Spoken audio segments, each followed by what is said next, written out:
નમસ્કાર વિદ્યાર્થી મિત્રો, હું છું નાયક અનિલ સર. વિનાયક ક્લાસીસ ચેનલમાં આપ સૌનું સ્વાગત છે. વિદ્યાર્થી મિત્રો, આજે આપણે પાછા ફરીથી એક નવા જ વિડીયો સાથે આપણે મળ્યા છીએ. આજનું સેશન છે સામાજિક વિજ્ઞાન ધોરણ 9.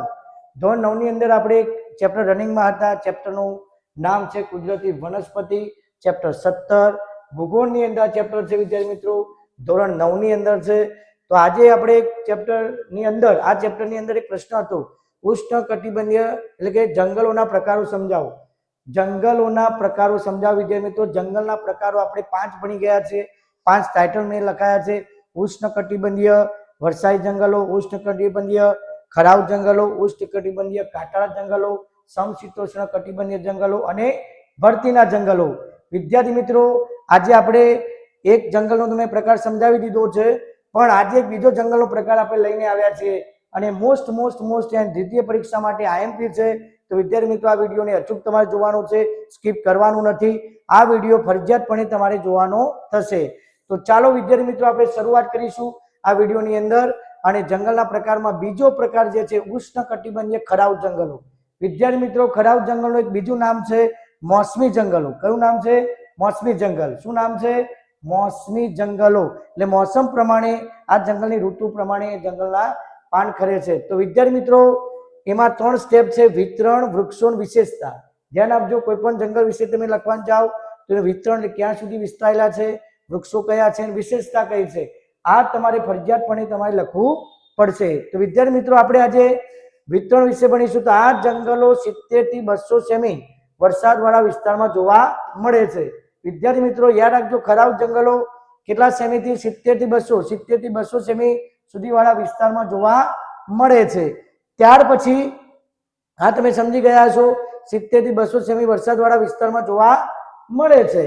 ત્યાર પછી વૃક્ષો. આ જંગલના મુખ્ય વૃક્ષો કયા છે? સાગ, સાલ, સીસમ, ચંદન. જે આપણે આગળ ભણી ગયા જંગલનું મહત્વમાં, સાગ, સાલ, સીસમ, ચંદન, ખેર, વાંસ.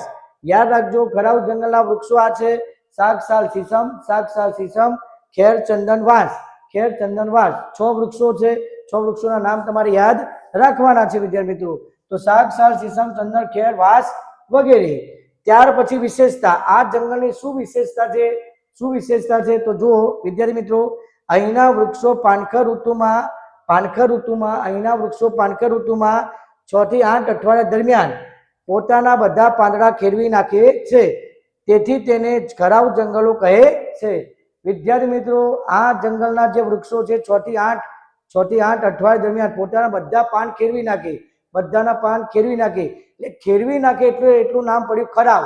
ખરાવ એટલે ખરવું. ખરાવ એટલે ખરવું. તો કેટલા સમય? 6 થી 8 અઠવાડિયા દરમિયાન પોતાના બધા પાન ખેરવી નાખે છે.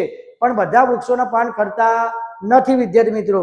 તો અહીંના વૃક્ષો પાનખર ઋતુમાં 6 થી 8 અઠવાડિયા દરમિયાન પોતાના બધા પાંદડા ખેરવી નાખે છે. તેને ખરાવ જંગલો કહે છે. સેકન્ડ પોઈન્ટમાં જોઈએ, દરેક પ્રજાતિના વૃક્ષોના પાન ખેરવાનો ચોક્કસ સમય જુદો જુદો હોય છે. હવે દરેક પ્રજાતિના વૃક્ષો અલગ અલગ છે, એટલે અહીંયા વૃક્ષો લખ્યા છે સાગ, સાલ, સીસમ, ચંદન, ખેર, વાંસ. તો દરેકનો સમયગાળો, જે વૃક્ષોનો પાન ખરવાનો સમયગાળો વિદ્યાર્થી મિત્રો અલગ અલગ હોય છે. બધાનો ચોક્કસ, એટલે આખું જંગલ પાન વગરનું થઈ જતું નથી. એટલે અમુકના પાન ખરે છે ને અમુકના પાન ખરતા નથી. તેથી આખું જંગલ એક ચોક્કસ સમય માટે પાન વગર થઈ જતું નથી, એટલે કે પાંદડા ખરી શકતું. જો સાગનું પાંદડા ખરી ગયા હોય તો સીસમ છે, સાલ, સીસમ, ચંદનના પાંદડા હોય છે. પછી સાલના પાંદડા ખરી જાય તો સાગ, સીસમના હોય છે. ટૂંકમાં આખું જંગલ પાંદડા વગર થઈ જતું નથી. ત્યાર પછી લાસ્ટ પોઈન્ટ છે, આ જંગલના વૃક્ષો મોસમ પ્રમાણે પાનખર એટલે કે પાન ખેરવતા હોવાથી આ જંગલોના વૃક્ષો જે આ સાગ, સાલ, સીસમ, ચંદન, ખેર જે વૃક્ષો છે, વાંસ, એ બધા પોતાની મોસમ પ્રમાણે આ જંગલ વૃક્ષો મોસમ પ્રમાણે પાન ખેરવતા હોવાથી તેને મોસમી જંગલો પણ કહે છે. તો ખરાવ જંગલનું બીજું નામ વિદ્યાર્થી મિત્રો પૂછાય તો મોસમી. એ મોસમ પ્રમાણે પોતાની અલગ અલગ મોસમ, અલગ અલગ સિઝન પ્રમાણે પોતાના પાન ખેરવે છે. તેને મોસમી જંગલ કે ખરાવ જંગલો કહે છે. વિદ્યાર્થી મિત્રો, સ્ક્રીનશોટ પાડી લેજો. મોસ્ટ ઇમ્પોર્ટન્ટ પ્રશ્ન છે, સેકન્ડ પરીક્ષા માટે ઇમ્પોર્ટન્ટ ટોપિક છે. ખરાવ જંગલનું બીજું નામ છે મોસમી જંગલ. એક વાક્ય પૂછાય તો પણ અહીંયા આપણે સમજણ પડી ગઈ.